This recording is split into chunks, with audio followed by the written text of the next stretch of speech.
Sejam muito bem-vindos ao Na Mídia da Mídia. Eu sou a Gabriele. E eu, a Catarina. E como você já sabe, esse é o seu podcast sobre a influência da mídia em casos criminais. E o nosso ponto de vista hoje será o da imprensa, mas eu não vou apresentar ele, não. Eu vou deixar que ele se apresente. Bom, meu nome é Leandro Stoliar, eu sou jornalista há 22 anos, vai fazer 22 anos agora. Já passei por 11 emissoras de televisão, hoje eu estou na Record TV, sou repórter e apresentador do Jornal da Record, repórter de séries especiais, e nesses últimos anos, eu estou na Record há quase 15 anos, e nesses últimos 14 anos mais ou menos, eu já fiz todos os tipos de reportagem que vocês possam imaginar. Eu fui preso na Venezuela em 2017, a prisão rendeu esse livro aqui, o Dossiê Venezuela, que conta a trajetória da reportagem, a investigação e a prisão, os bastidores da prisão também. E recentemente, esse ano, eu cobri a guerra na Ucrânia, né? Cheguei lá 10 dias antes da guerra, a guerra começou, a gente estava lá. E, quer dizer, tem várias experiências interessantes na Ucrânia, mas eu fiz outras coberturas interessantes. Eu cobri o terremoto na Itália, cobri a queda do avião da Chapecoense na Colômbia, e outras reportagens importantes e que ganharam repercussão nacional e até mundial, né? E atualmente eu faço de tudo na Record TV, não só reportagem, mas eu apresento vários programas ligados ao Jornal da Record, o Jornal da Record na live, o próprio jornal, os boletins, enfim. A gente faz de tudo além das reportagens especiais. Eu cobri Copa do Mundo, cobri Olimpíadas, cobri Jogos Pan-Americanos. Então já fiz algumas coberturas assim de transmissão, né, que são coberturas grandes. Eu entrevistei o Fernandinho Beiramar, que é o traficante mais perigoso do Brasil, né, no Presídio Federal em Rondônia. E assim, rápida, eu cobri o impeachment da Dilma, a prisão do Lula, cobri algumas eleições presidenciais. Então assim, algumas coisas importantes e notícias grandes assim que a gente vê na televisão. Eu estive em grande parte desses principais momentos do Brasil nos últimos 22 anos. Resumidamente é isso. Bem resumidamente, né? Leandro, é muito bom saber um pouco da sua história, né? E puxando para esse tema que a Gabi citou, eu queria saber, sua visão como jornalista, qual a influência que você vê dos jornais, da televisão em si, como sobre o Poder Judiciário. Então, você citou que você entrevistou o Beiramar, enfim. E eu gostaria de saber qual é essa influência que você nota em questão de condenações, do poder mesmo judiciário, quando ele vai analisar um caso, se a mídia influencia muito nessa decisão. Queria saber um pouquinho mais disso. Então, as notícias de jornal, elas são usadas como prova em qualquer tipo de julgamento, né, principalmente os criminais. Foi bom você citar o Fernandinho Beiramar, porque o Fernandinho Beiramar estava preso em Rondônia, no Presídio Federal. Não sei se você sabe, mas o Fernandinho Beiramar, ele é o 01 do Sistema Federal de Segurança Máxima, foi o primeiro preso e está lá até hoje, desde que foi construído o primeiro presídio de segurança máxima no Brasil. E quando eu fiz a entrevista com ele, eu tive que convencer o juiz a deixar ele dar entrevista, tive que convencer o diretor do presídio, convencer o advogado do Fernandinho Beiramar e convencer o próprio Fernandinho Beiramar a dar entrevista. Porque eu sabia, e a polícia também sabia, que ele falaria para mim coisas que ele não fala para a polícia, né, durante o interrogatório. Então, para você ter uma ideia da influência que a gente tem, da influência que a mídia, né, eu não gosto de chamar de mídia, eu gosto de chamar de imprensa, porque mídia é outra coisa, enfim. Mas a influência que a imprensa tem nos processos judiciais, depois da entrevista que eu fiz com o Fernandinho Beiramar, a matéria foi ao ar na segunda-feira, se não me engano, na terça ele foi transferido de presídio, por decisão judicial. Então, ele foi transferido de Rondônia, de Porto Velho, presídio de segurança máxima, para Mossoró, no Rio Grande do Norte, depois da entrevista que ele deu para a gente. E na entrevista que ele falou, né, que ele me deu, né, ele conta para mim várias situações, vários detalhes de vários crimes que ele cometeu.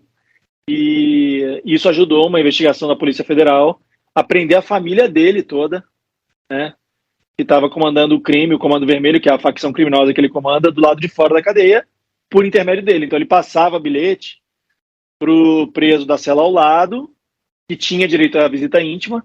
Esses bilhetes eram enviados por essa visita íntima para a família do Fernandinho Beiramar do lado de fora do presídio. Ele, como por ser o mais perigoso, não tinha direito à visita íntima, né? Mas a gente conseguiu tirar dele algumas informações importantes. É claro que a investigação da Polícia Federal é muito maior do que a nossa entrevista, ele já estava investigando há muito tempo essa situação, mas a gente conseguiu tirar dele algumas informações importantes e que mostram quem é o Fernandinho Beiramar e como ele atua, enfim, como é que é a atuação da facção criminosa que ele comanda. E depois da entrevista ele foi transferido para o Rio Grande do Norte e eu fiquei um tempão sem sair de casa. Foi mais ou menos isso. E aí, na entrevista, ele me ameaçou, né, 3 vezes durante a entrevista. Ameaças veladas, né, não diretas, mas ele falava assim, eu perguntei para ele se ele tinha medo de ser preso, e ele, de ser morto, e ele falou assim, todo mundo tem medo de ser morto, você pode sair da entrevista e morrer. Então isso é uma ameaça velada, né? De alguma maneira ele estava me ameaçando, dizendo, olha, quem manda aqui sou eu, você vai perguntar, só vai saber o que eu quero que você saiba, e não adianta me impressionar porque você está correndo risco. Era mais ou menos isso que ele estava dizendo. Enfim, aí essa é a influência que a gente tem. A justiça tem o jornalismo como um setor da sociedade muito importante, que é comprometido com a notícia. E o que é notícia? Notícia é tudo aquilo que tem interesse público ou que é de interesse do público. Só que notícia, quando a gente fala em notícia, isso é muito importante, porque hoje todo mundo pode publicar uma notícia, né? Mas quando a gente fala em jornalismo profissional, que são as pessoas que trabalham com isso, vivem o jornalismo 24 horas e que precisam buscar sempre a neutralidade, quando a gente fala em jornalismo profissional, a gente está falando em ouvir todos os lados da história, ou pelo menos o máximo que a gente puder ouvir.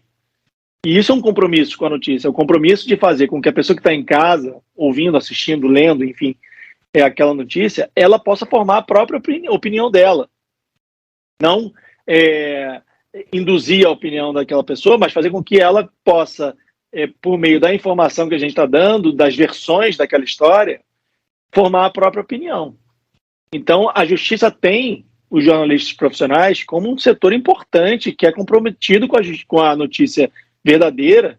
Né? Se a gente quiser falar sobre verdade é muito amplo, né, o conceito de verdade, porque verdade, na verdade, não existe.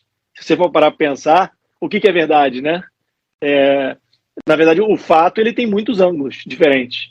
Então, se acontece uma situação aqui agora, para mim, eu vou ter uma verdade sobre isso, mas você vai ter outra porque você viu a mesma história, presenciou de um ângulo diferente. Então, a verdade mesmo, no fim das contas, não existe, mas existe as versões da verdade. E é isso que a gente tenta passar para quem está assistindo numa notícia, né, de televisão, por exemplo. Então, as versões da verdade é que vão levar aquela pessoa que está em casa a formar a própria opinião dela. O que é o jornalismo, se não um formador de opinião, né? Nós somos pessoas mensageiros da informação e a gente tem que ter compromisso com isso, em tentar buscar o tempo todo a neutralidade. Eu não estou falando de imparcialidade, porque imparcialidade não existe, né? Quando a gente conta uma história, eu vou contar com base na minha visão de mundo, não da visão de mundo das pessoas que participaram da história, mas vou contar, eu estou contando, então eu vou contar pela minha visão de mundo. Então sempre vai ser de alguma maneira parcial, mas eu posso ser neutro, ouvindo todas aquelas versões e dando espaço para que aquelas pessoas contem as versões da mesma história e dando esse espaço, a pessoa que está em casa vai conseguir formar a própria opinião dela. Então a justiça, ela usa a notícia como uma fonte fidedigna da informação. Então é claro que o juiz, quando ele vai tomar uma decisão, ele leva em consideração o que está no jornal. Ele não leva em consideração que o criminoso, ou suspeito, ou condenado, enfim, só o que ele está dizendo, ou só o que a vítima está dizendo. Ele também leva em consideração a apuração feita pelos jornalistas, e às vezes mais de um, né, sobre aquele fato, para que ele possa tomar aquela decisão que vai mudar a vida de muitas pessoas, né? Eu sempre digo isso. A justiça ela pode mudar a vida de uma pessoa só, uma decisão judicial, ou de muitas. Mas o jornalismo, de alguma forma, sempre vai mudar a vida de muitas pessoas ao mesmo tempo. Porque a gente fala para pessoas diferentes, né? Gente que tem a ver que pode ser influenciado diretamente por aquela notícia e pessoas que podem ser influenciadas indiretamente pela mesma notícia. Então a gente fala para muitas pessoas que têm visões de mundo diferentes, que foram criadas em lugares diferentes, que têm estudos diferentes, escolaridades diferentes. Então essas pessoas elas vão formar opiniões diferentes. Por isso que é tão importante a gente ter neutralidade para que a pessoa use a visão de mundo dela, que ela criou no tempo de vida que ela tem, para formar a própria opinião com base naquilo ali. Então, se for muito neutro, quanto mais neutra for aquela notícia, mais própria será a opinião que a pessoa vai formar sobre aquela história, sobre aquele fato. E não vai ser induzida pelo jornalista a pensar do jeito que a gente quer que ela pense. Né? Então é isso. Acho que a justiça ela leva em consideração, sim, tanto que o jornalismo ele é tido como quarto poder, né? Você tem os três poderes e o quarto poder é a imprensa.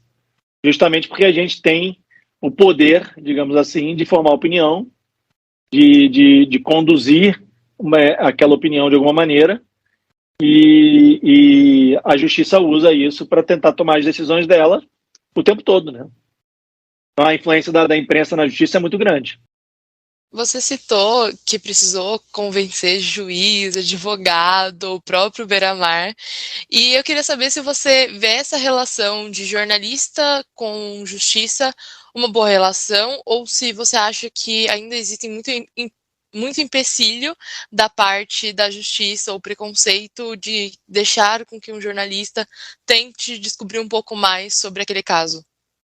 Então, o jornalismo é tudo aquilo que alguém não quer mostrar. O resto é publicidade. Então, quando você vai, por exemplo, gravar uma entrevista com alguém, pode ser um juiz, um criminoso, uma pessoa comum na rua, ela aceita dar entrevista para você porque ela tem alguma coisa a dizer. Tem alguma coisa que ela vai dizer que ela tem interesse em dizer. Essa é a publicidade. E quando você vai atrás de uma pessoa para gravar uma entrevista com ela, é porque você quer ouvir dela aquilo que você quer ouvir. Você procurou uma pessoa específica porque você sabe ou acha que ela tem algo a te dizer sobre aquele determinado assunto. Isso é o jornalismo. Geralmente isso ela não quer dizer. Porque o jornalismo expõe, né, as pessoas. Então, de alguma maneira, o jornalismo ele é tudo aquilo que a pessoa quer esconder. O resto é publicidade, né? Então é sempre uma disputa ali entre você tentar tirar daquela pessoa aquilo que ela não quer dizer e ela tentar emplacar aquilo que ela quer dizer. Isso é que favorece a ela ou alguém próximo dela de alguma maneira. Então é uma disputa ali entre jogo de perguntas e respostas para você tentar arrancar aquilo que é de interesse público ou de interesse do público e ela fazer o inverso, tentar esconder aquilo e colocar na entrevista o que ela quer dizer e que vai favorecê-la de alguma maneira. Mas eu acho que é isso, né? Nesse caminho. O jornalismo ele é aquilo que a pessoa quer saber em casa e nem sempre a justiça quer mostrar. Então, realmente, muitas vezes tem algo que a justiça não quer mostrar e aí, quando ela vê que vai ser impossível ela esconder, ela não dá entrevista. Né? E ao mesmo tempo, quando ela quer dizer alguma informação, dar alguma informação para a mídia, para a imprensa, que ela quer publicar aquilo de alguma maneira para as pessoas saberem, aí ela topa dar entrevista. Então, quando ela topa dar, cabe ao jornalista cumprir a missão dele, que é tirar dela o que ela não quer falar, né? Não só aquilo que ela quer dizer. Então, é uma disputa o tempo todo, né? Por isso que o jornalista, quando vai para uma entrevista, ele precisa ir, o repórter, né, principalmente, ele precisa ir muito bem preparado. Porque ele tem que saber tudo que aquela pessoa pode dizer e não gostaria de dizer para ele. E, de alguma maneira, ela não vai diretamente perguntar aquilo, porque a pessoa não quer dizer, ela vai esconder, vai se negar a falar, enfim, pode até assustar o entrevistado. Então, ela tem que estar preparada para tentar tirar dele aquilo que ele não quer dizer de uma outra maneira. Né? Então, é claro que tem, sim, muito empecilho, principalmente quando se trata de justiça e quando o processo está em segredo de justiça, né, que aí eles não podem realmente dizer. Mas tem muitas situações que a gente consegue, por meio de fontes, a informação, e aí aquela entrevista que você marcaria com um juiz, por exemplo, para tirar dele o que ele não quer dizer, você marca para ele se explicar, porque você já tem a informação. Então isso facilita aquela autoridade a te dar a entrevista. Quando você tem a fonte e você consegue aquela informação sem ser da boca da pessoa que tem que falar. E aí ele vai para a entrevista para se explicar e não para dar a informação, a notícia que você quer. Porque aquilo você já tem. Por isso que é tão importante a fonte, entendeu? Falando sobre essa questão de tentar arrancar informações, a gente também vê alguns casos que a gente tem, por exemplo, o caso do menino Henry recente, que a gente viu muita repercussão antes do julgamento e depois do julgamento a gente viu bem menos. Isso seria uma forma, por exemplo, de evitar com que a população tenha alguma questão com o julgado, com a condenação, ou evitar até mesmo uma segurança para a justiça em relação àquela decisão? Não, na verdade, não cabe ao jornalista julgar. Cabe à justiça julgar. Cabe ao jornalista formar opinião, divulgar aquilo que está sendo escondido, para que não só as pessoas envolvidas no caso, mas também a justiça saibam o que é verdade e o que não é verdade, dentro de um determinado caso. De uma história, por exemplo. Né? Digamos, na história do Henry, a gente precisava mostrar o que realmente aconteceu, antes do julgamento. Então, no caso do Henry, a gente precisava mostrar tudo o que envolvia aquela história, o que era verdade, o que os pais estavam tentando esconder, para formar a opinião das pessoas que estavam assistindo, para que as pessoas tivessem as informações verdadeiras e a justiça pudesse tomar a decisão certa para condenar ou não o pai ou a mãe ou quem tivesse envolvido na história. Não cabe ao jornalista julgar e condenar, cabe à justiça condenar. O nosso papel é dar a informação certa, a informação neutra, para que a opinião seja formada, aquilo que eu falei anteriormente. Então, depois que a justiça julga e condena ou não condena, enfim, não cabe mais à imprensa publicar notícia que não seja de interesse público. Entendo? A justiça pode ter condenado, por exemplo, os pais do Henry, e aí não tem mais nada de interesse público para ser divulgado, a gente não precisa dar repercussão a uma coisa que já aconteceu, já foi condenado, ou foi solto. Mas, se a justiça solta os pais e surge uma informação de interesse público que pode ajudar a justiça a mudar esse veredito, aí sim a gente tem que publicar. Então, cabe à imprensa correr atrás o tempo todo de notícias que sejam de interesse público e que não foram publicadas ainda, por isso é notícia, para que a gente possa divulgar. Se isso não existe mais, a gente tem que ir para a próxima notícia. É assim que funciona, né? Você respondeu um pouco essa pergunta, um pouquinho em cada das outras perguntas que você respondeu. Sim. Mas eu vou te perguntar para ser mais amplo. Qual é o papel do jornalista na sociedade? O nosso papel é informar. E a gente tem que ter sempre na cabeça, o jornalista que está informando, que a nossa base para a notícia sempre vai ser a Constituição. Se a Constituição está errada, não é o jornalista que tem que julgar, e sim a sociedade, para tentar mudar a lei e fazer com que aquela lei seja uma lei mais abrangente e melhor para a própria sociedade. Então não cabe ao jornalista julgar as leis, cabe ao jornalista colocar a Constituição debaixo do braço para poder apurar e noticiar com base no que é legal e no que não é legal. Ilegal. Então, o papel do jornalista é servir como uma ponte entre a sociedade e o poder público, para que as pessoas possam se entender e fazer uma sociedade melhor. Então, a nossa função é informar, é decifrar para poder informar. É apurar, decifrar e informar. Nós somos contadores de história, né? O jornalista é isso. Não cabe a gente julgar, não cabe a gente condenar, não cabe a gente prender, não cabe a gente difamar, né? E aí já está tudo implícito, né? Julgar e condenar, enfim.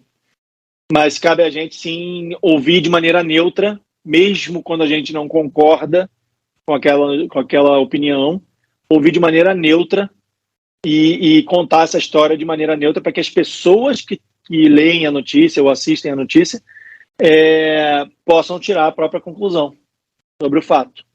Então, quanto mais rica for a reportagem, mais detalhe a pessoa vai ter para formar opinião.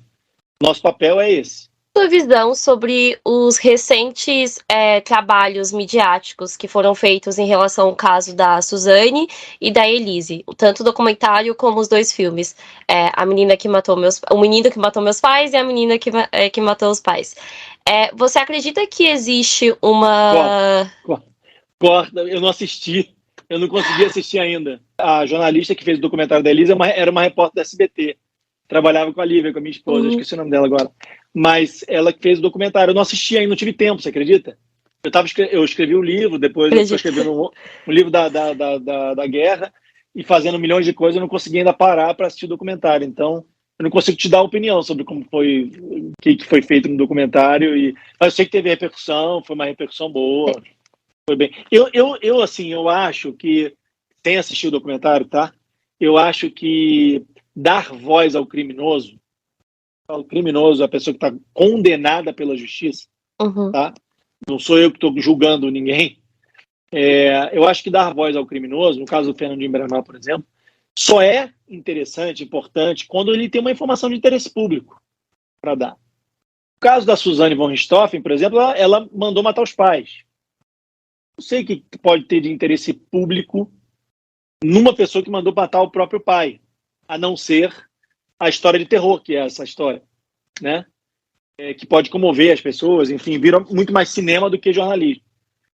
Mas, no caso do Fernandinho Beiramar, ele estava comandando uma facção criminosa de dentro do presídio, a segunda maior do Brasil, a mais sanguinária do Brasil. Então, é de interesse público aquilo que ele vai divulgar, de alguma maneira, não só para os criminosos, né, se movimentarem, para que a polícia possa também tirá-los do conforto, né, mas também para a polícia investigar.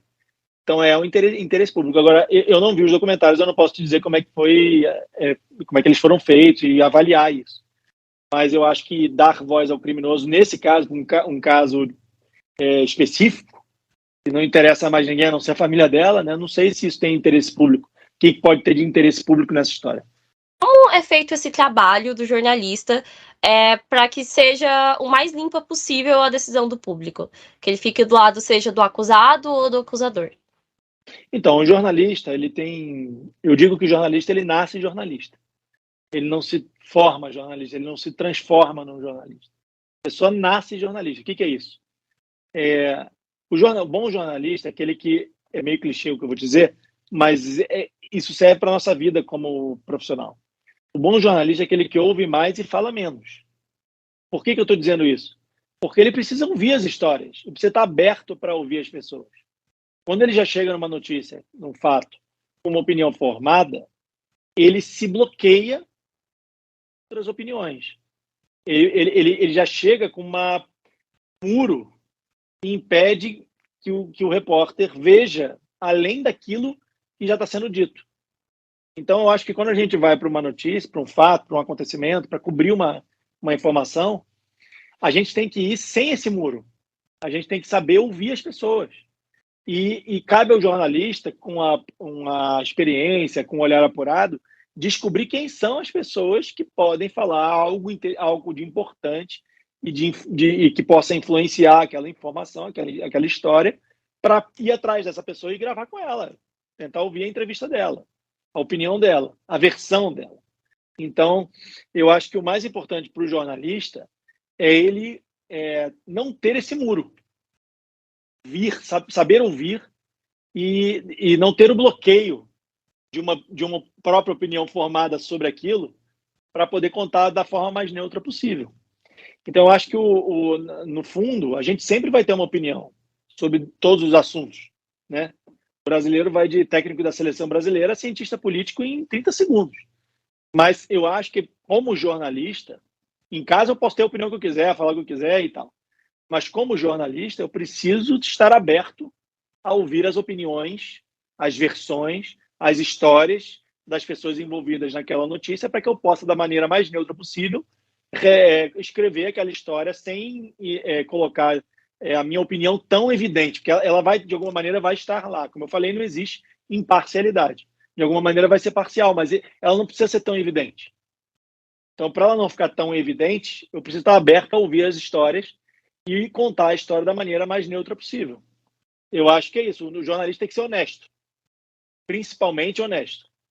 Por mais que ele não concorde com aquilo, ele precisa chegar no lugar com a honestidade, com a seriedade, com a honestidade que a profissão exige. O que é essa honestidade? É não fazer juízo de valor. É você chegar no lugar e, mesmo que você tenha uma opinião formada, e mesmo que você já conheça a história, porque as histórias se repetem, só mudam os personagens. Mesmo que você tenha isso, você tem que ter honestidade para ouvir e tentar trazer uma informação nova, algo que a pessoa não está esperando. Eu acho que isso é notícia. E esse é o nosso papel como jornalista. Leandro, na pergunta anterior da Gabi, você falou sobre dar voz ao criminoso. A gente tem um caso que foi muito televisionado, eu era pequena, mas eu me recordo muito bem disso, que é o caso da Eloá. A gente teve uma cobertura, assim, muito fervorosa em cima daquilo, ao ponto de entrar em contato com o criminoso que após aquilo já se tornou realmente condenado, também tentar contato com a vítima. Essa interferência, você acha que pode ter mudado o desfecho daquela situação, ou que foi uma tentativa de tentar melhorar de fato e que não influenciou em nada, que poderia ter sido a solução até do problema? Não, sem dúvida as notícias divulgadas nos jornais, na televisão, no rádio, influenciaram no desfecho. A polícia, quando vai para um lugar em que a imprensa toda está ao vivo, 24 horas, ele tinha sequestrado a namorada, né? Eu não me lembro o nome dele agora, mas ele tinha sequestrado a Eloá. A imprensa estava transmitindo aquilo ao vivo. Quando a polícia chega num caso que ela precisa resolver sem matar ninguém, prender o criminoso e salvar a vítima, e a imprensa, o mundo está vendo aquilo, a imprensa, a gente transmite para o mundo inteiro. Por exemplo, o Jornal da Record passa em 150 países. Quando a gente está ao vivo, a gente está ao vivo, né, para qualquer país. Então, eu acho que isso realmente pode mudar o desfecho, sim, de um caso como aquele. Poderia ter mudado o desfecho daquele caso se a imprensa não tivesse ficado tão empolgada com aquela história. Era um caso de sequestro ao vivo, em tempo real, e a imprensa quer mostrar isso, né? Notícia, o que chega primeiro. Quem dá primeiro a notícia tem prioridade, né? Com o telespectador. Então, a gente, às vezes, ultrapassa esse limite, que é o limite entre noticiar e ajudar o órgão público a resolver o problema que vai melhorar a vida das pessoas que estão envolvidas na história. Então, a gente, às vezes, esquece que o papel do jornalista não é só dar informação, mas também colaborar para que a sociedade melhore, para que a história tenha um desfecho bom. A gente não quer a gente não pode querer que a vítima morra, né? A gente tem que querer que a vítima seja salva. Então, a informação, nesse caso, seria o tempo todo com um cuidado para não atrapalhar a operação policial que vai lá tentar salvar a vítima, né, e prender o criminoso, o suspeito lá, o sequestrador. Então, eu acho que a pressão que a imprensa colocou nesse caso pode ter influenciado, sim, no desfecho. Porque a polícia chega pressionada, né? Você imagina, você é um policial, você tem que se colocar no papel do outro. Quando você é jornalista, você tem que sempre tentar se colocar no papel do outro. Então, quando você vai dar uma notícia, mesmo seja ela de política, economia, de polícia e tal, tem que tentar se colocar no lugar da vítima, do criminoso, mas também do policial. Então, o policial se coloca no lugar do policial naquele momento. O cara é um soldado. O cara não está acostumado com televisão, não é o cara que dá entrevista. Geralmente, quem dá entrevista na televisão é o oficial, o comandante. O cara é o soldado. O cara está lá ao vivo, tendo o trabalho dele visto pelo mundo inteiro em tempo real. Esse cara tem que entrar lá e salvar a vítima e prender o bandido, sem matar ninguém. Imagina a pressão que esse cara está sofrendo. Então, a gente tem que pensar nisso também, sabe? E muitas vezes a imprensa, ela ultrapassa esse limite, não se preocupa com isso e acaba se preocupando muito mais em dar a notícia e ficar ali 24 horas dando informação e adiantando e criando hipóteses sobre o caso e acaba muitas vezes atrapalhando. Então a gente tem que tomar realmente cuidado com isso para não atrapalhar. Eu sempre me preocupo com isso quando eu vou fazer reportagem, em não atrapalhar o trabalho de quem está ali para resolver o problema. Eu não estou ali para resolver o problema, estou ali para informar. Quando eu estava na Ucrânia, eu via jornalistas se colocando na linha de tiro. Cara, jornalista morto não serve para nada. Repórter que toma um tiro, você imagina, você está numa guerra, tá? E você leva um tiro, problema. Porque alguém vai ter que te proteger, te salvar, te levar para um hospital, você não consegue noticiar mais nada, você acaba atrapalhando a reportagem, a transmissão, a notícia. Então, um repórter baleado numa guerra é um problema, ele é um estorvo. E o papel do repórter é noticiar, é reportar aquilo que ele está vendo. Então, o repórter não pode estar na linha de tiro.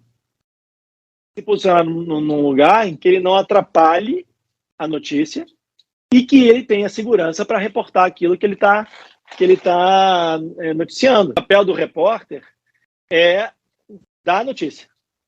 Eu acho que às vezes a gente realmente atrapalha a polícia quando a gente esquece que a gente está ali só para informar e não para atrapalhar, prejudicar e se colocar numa posição de dono da verdade e salvador da pátria. O repórter tem que sempre lembrar que ele não é o salvador da pátria, ele é só o jornalista que vai informar a população sobre aquilo que está acontecendo. Então a nossa posição tem que ser sempre de distanciamento, né? Mas essa guerra pela audiência, a guerra pela notícia acaba atrapalhando um pouco isso e a gente acaba extrapolando o nosso papel, que é o papel só de informar. Você falou um pouco sobre os oficiais se sentirem pressionados ou não estarem acostumados com aquela situação de estarem com a imprensa.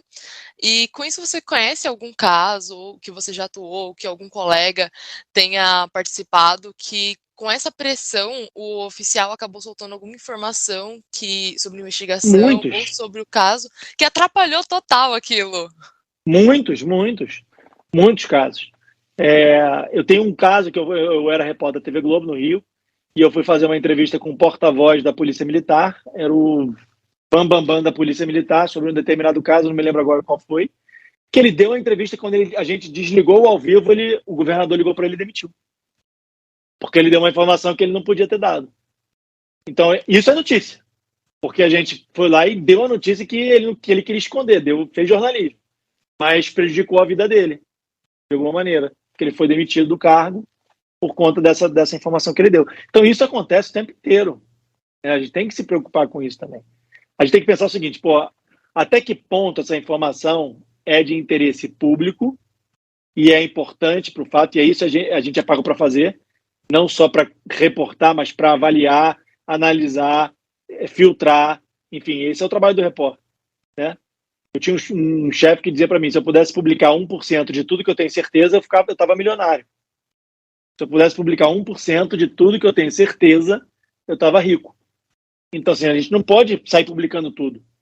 Não é isso que é jornalismo. O jornalismo é esse poder, essa capacidade que o jornalista tem de filtrar, avaliar, analisar, e apurar e reportar. Então a gente tem que fazer esse filtro.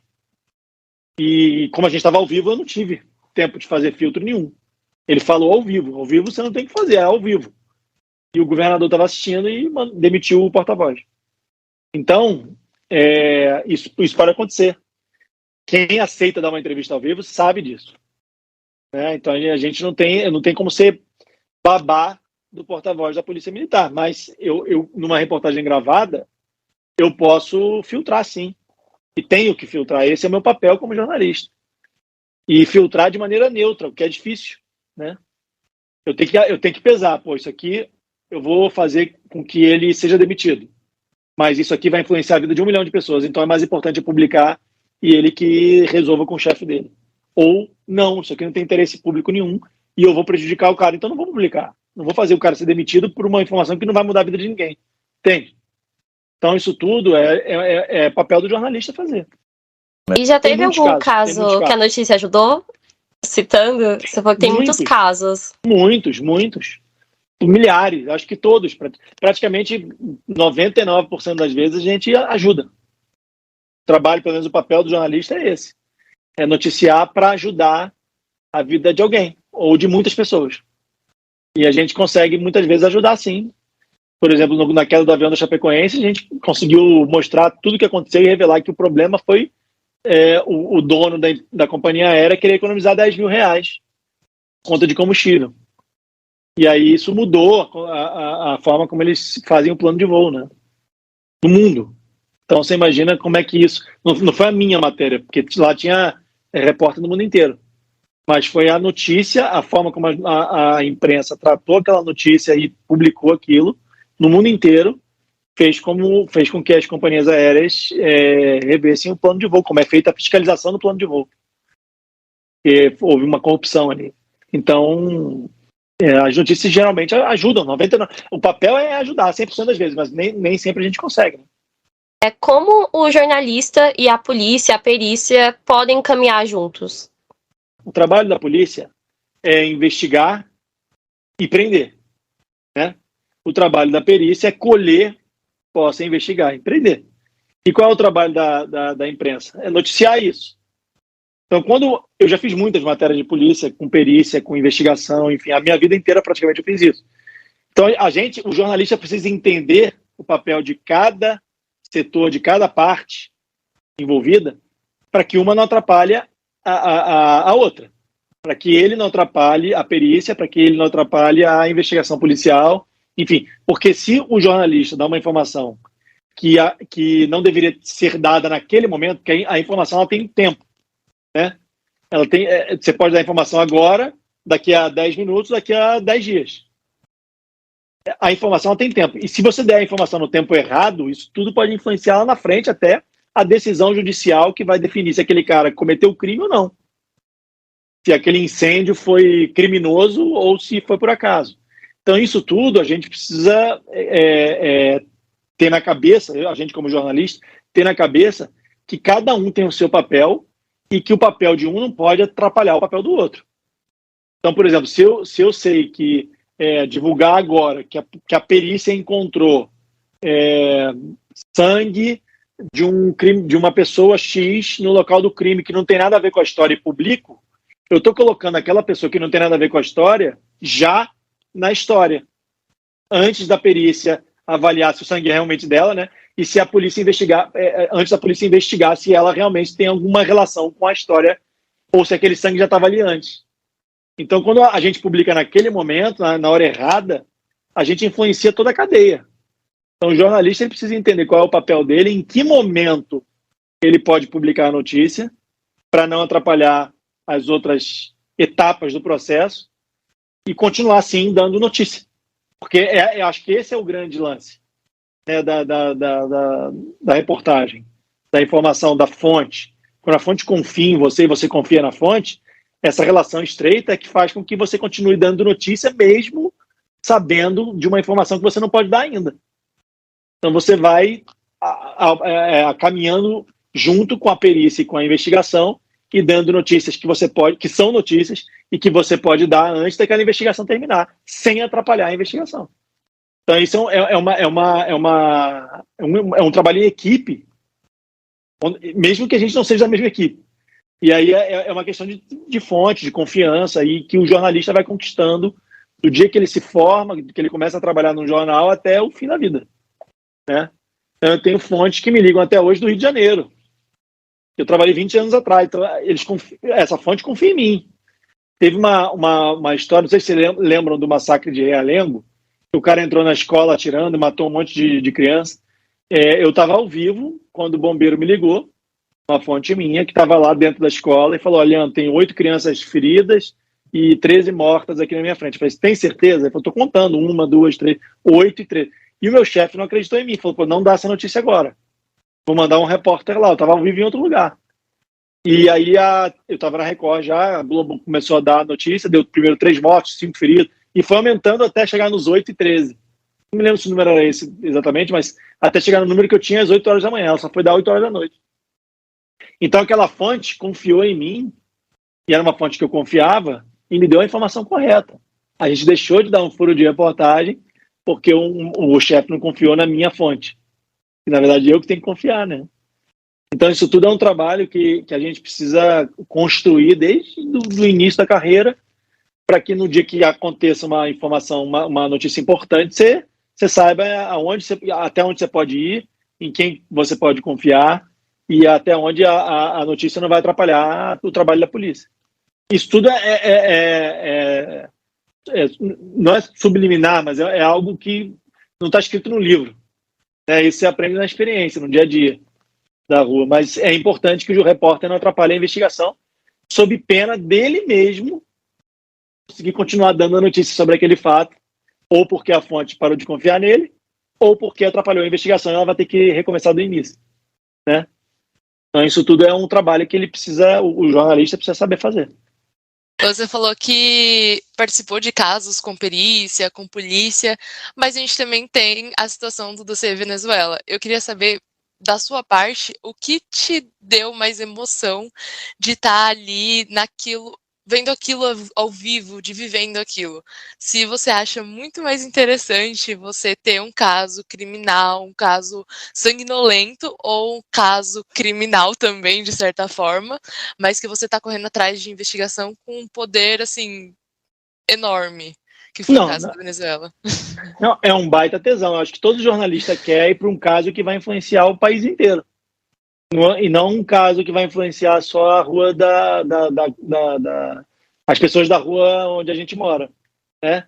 A gente quer influenciar, quanto mais gente a gente influenciar, quanto mais gente a gente informar, quanto mais gente a gente conseguir trazer para essa notícia, fazer com que assista a notícia, melhor, né? Então, quando eu fui para lá investigar o Odebrecht, Andrade Gutierrez, Queiroz Galvão, as empreiteiras da Lava Jato, eu fui sabendo que eu estava correndo risco, mas que eu poderia trazer uma notícia nova que podia mudar o rumo do país, né? Eu sabia disso. Tanto que virou um livro, virou uma série chamada Caixa Preta do BNDES, isso virou notícia no mundo inteiro, enfim. E a gente tinha a responsabilidade de fazer aquilo de maneira neutra. Por mais que eu já tivesse ido com uma opinião formada, sabendo que eu tinha que ir lá para desmascarar um esquema de corrupção que veio do BNDES, do governo do PT e tal, não sei o quê. Eu não tinha nada disso provado. Eu precisava correr atrás das informações que provassem essa tese da denúncia, né? Que foi uma denúncia que chegou para a gente. Então, dá um tesão. O jornalista, que quando a gente faz esse tipo de matéria, é o que dá tesão, né? Tá correndo risco, tá lá no meio pode ser preso, tá no meio do fogo cruzado e tal, não sei o quê, mas você sabe que aquilo ali pode render lá na frente o teu nome, a tua carreira, o teu futuro na profissão. E eu acho que foi com essa cabeça que eu fui para lá. A gente sempre vai para a rua achando que vai trazer a notícia mais impactante do mundo. Às vezes traz e às vezes não, né? Às vezes traz o buraco de rua e às vezes traz o dossiê Venezuela. Então você tem muito isso, né? Você não sabe o que vai acontecer. A gente tem que ir com a cabeça aberta para ouvir, para buscar as informações, apurar os fatos, conquistar as fontes, enfim, para poder escrever as histórias e provar aquilo que tem que ser provado. Pode ser que seja aquilo que você foi, que motivou a tua viagem, no caso a Venezuela, eu posso ir lá e provar aquilo que motivou, ou posso ir lá e provar o contrário daquilo que motivou a viagem. Depende do que eu vou encontrar lá, né? Eu não sei. Então o jornalista tem que estar aberto para ouvir justamente para isso. A gente não está indo lá isso é o mais importante de tudo. A gente não vai para uma matéria para confirmar uma tese. Porque quando a produção produz na redação e manda você para uma matéria, ela já tem a tese.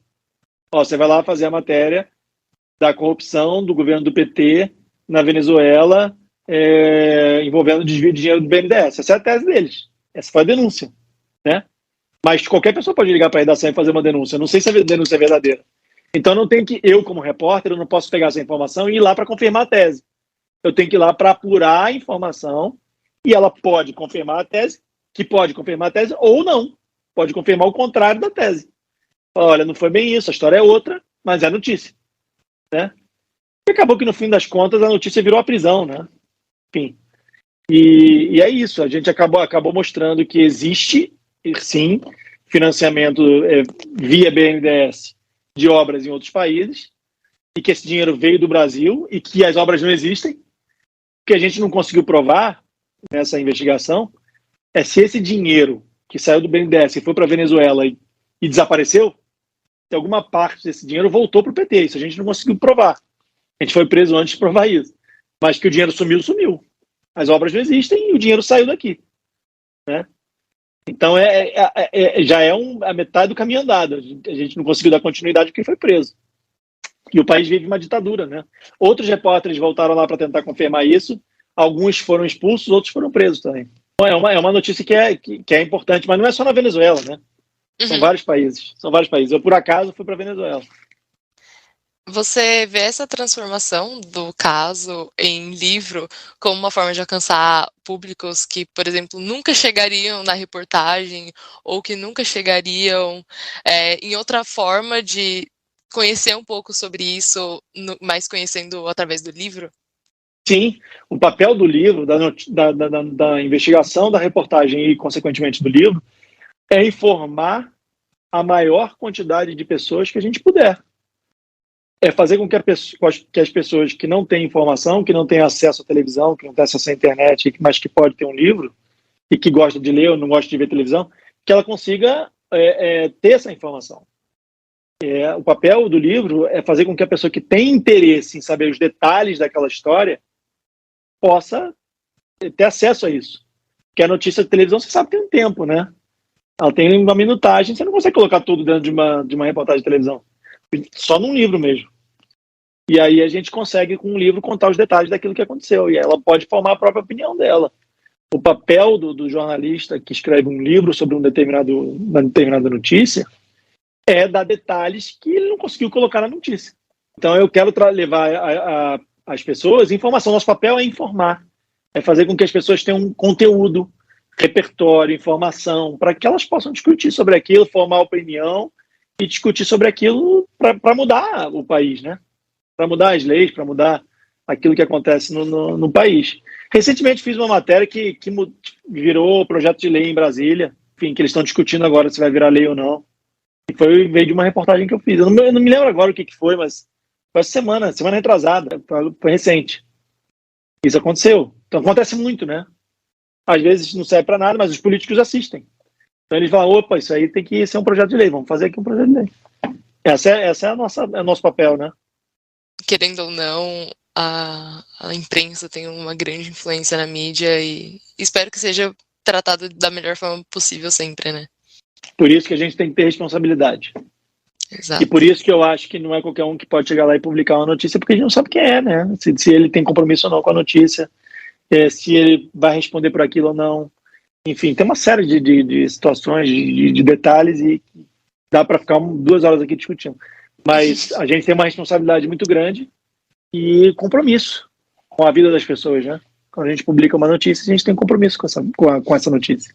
A gente responde por ela. A gente assina. O repórter assina a matéria. Quando ele aparece com o nome dele ali, ele está assinando aquilo. Ele está se responsabilizando por aquilo. É uma pessoa.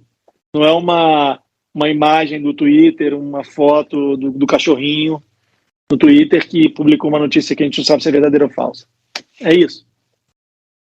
Acho que era isso. Tô leve Gente, agora. Muito obrigada, Leandro. Que prazer. Obrigada, Leandro. Foi ótimo estar aqui. Boa sorte no TCC, tá? Muito obrigada. Boa noite. Boa noite. Boa noite. E continuem mudando. Vamos tentar. Fazendo a diferença. Né? Vamos tentar, a gente sempre tenta. Eu falo isso na redação. Hoje eu vou tentar matar um leão. Às vezes você mata, às vezes não, né? Faz parte da profissão. Né? Faz parte, a gente vai levando, né? É isso aí. Tchau, gente. Tchau, Leandro. Muito obrigada. Obrigada. Tchau, tchau.